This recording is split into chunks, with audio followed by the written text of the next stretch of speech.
Greetings everyone, I am Chintan Maniar from IRS ISRO and I'll be presenting my work on deep learning based improved automatic building extraction from high resolution UAV imagery. So building extraction is one of the hottest research topics in remote sensing feature extraction altogether, with its applications in urban mapping and monitoring, disaster management, pre and post assessment, cadastral mapping, urban expansion evaluation, etc. Primitive methods of building extraction include texture-based analysis, morphological operations such as using indexes of building and shadow. Sometimes even NDVI, NDWI have been used to isolate the building class. NDBI is a normalized difference building index to get the buildings. Segmentation has also been used to extract buildings. It is basically grouping together pixels based on some condition of similarity. Two of the majorly known challenges in building extraction have been instance segmentation and shadow handling. Instance segmentation is getting two very closely placed buildings as separate buildings instead of a single building. And shadow handling is not misclassifying a shadow as a building. Now, of late, deep learning methods have done a very strong intervention in remote sensing applications and have shown amazing results in feature extraction. So fully convolutional networks especially have shown great results in building extraction and have helped overcome most of the instance segmentation issues and also the false positive shadow issues. However, there are still some challenges in the deep learning milieu itself. The deep learning algorithms face problems when the buildings are of irregular shape or the boundaries of the buildings are blurred. Also, if the data is spectrally restricted, very less spectral channels are there, RGB suppose, then the performance of the model might degrade. The objectives of the study is to mainly attempt building extraction and improve it, specifically for blurred boundaries, irregular shapes, and less spectral channels. So this has been done by using two ensemble deep learning architectures and transfer learning methodology.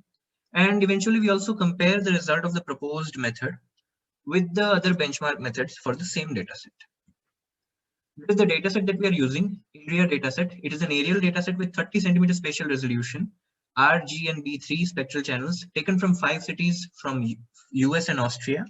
Hence, it has very high variance in terms of building patterns, how closely they are placed with each other, building irregularities, urban densities, and also shadowy instances. To prepare the data, what we are doing is the original raw data is of the size 5000 cross 5000 pixels, and there are total 180 chips. So we are cutting each one tile of 5000 cross 5000 into 224 cross 224 pixels. So we will get a lot of images.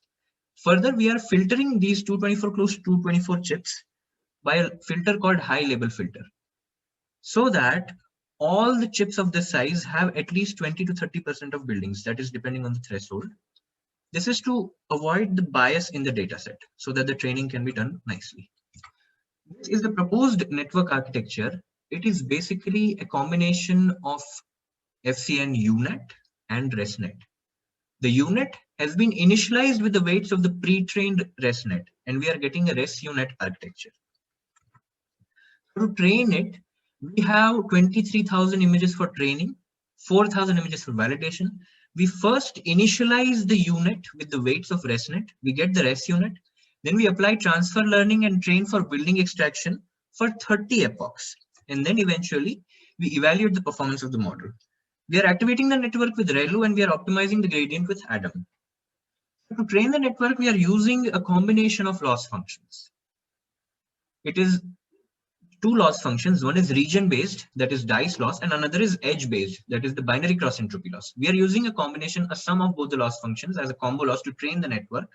This is very, very advantageous, especially when it comes to blurred boundaries as well as irregular shape. Here, these graphs show how the loss decreases in 30 epochs of training and how accuracy and intersection over union, one of the metric to measure building extraction, increase with the training. These are some of the results of building extraction from the proposed model. This is the input to the model. This is the corresponding ground truth. This is the predicted output by the model. And this is the confusion map. Red color indicates false positives. Yellow color indicates false negatives. Here we can see that the building extraction is being done very nicely in case of various size of the buildings and various pattern of the buildings. Especially irregularly shaped buildings also are being extracted successfully, as we can see over here, here, and here. Moving on, there are different patterns, spatial spread of the buildings. It is also being extracted very nicely with successful instance segmentation and a very low false negative rate, which is very favorable model performance. If we look at the metrics of model performance, we are using accuracy, precision, recall, F1 score, branching factor, miss factor, detection percentage, and finally intersection over union. This is a very standard metric for object segmentation. We can see that accuracy is almost always above 95% with a few exceptions, and F1 score is almost always above 85% with a few exceptions. Similarly, IOU, intersection over union, is almost always above 80% with a few exceptions. Since India dataset is of 5 cities, we also do a city-wise analysis. And doing so, we find out that 2 cities, specifically Kitsap and Chicago, have a very high miss factor. It means that the model is missing out on predicting a lot of buildings.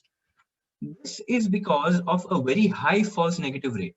Why is this happening? Here we can see that a lot of shadows are being cast on the buildings. So while our model does not misclassify in fact, shadows as buildings, it is not able to extract buildings that are under shadows, and hence it is increasing the false negative rate, as we can see here in the yellow color. However, despite all these challenges, if we compare the overall performance metrics of the proposed method for the India dataset with the other benchmark methods for the same dataset, we can see that the results are very, very good. The overall accuracy that we provide is 96.5%, while the best is 96.6%.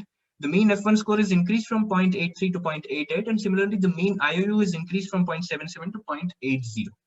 Hence, to conclude, I would like to say that the proposed ResUnet architecture, which is a combination of ResNet and UNet, definitely improves building extraction, especially in case of blurred boundaries, irregular shapes, and very limited spectral channels, that is only R, G, and B. The model also does not misclassify in fact, shadows as buildings. However, it faces occasional challenges for buildings which are already under shadows and gives more false negatives. But despite all the challenges, the overall performance of the model is at par and sometimes even better than most of the benchmarks for this dataset. Thank you so much.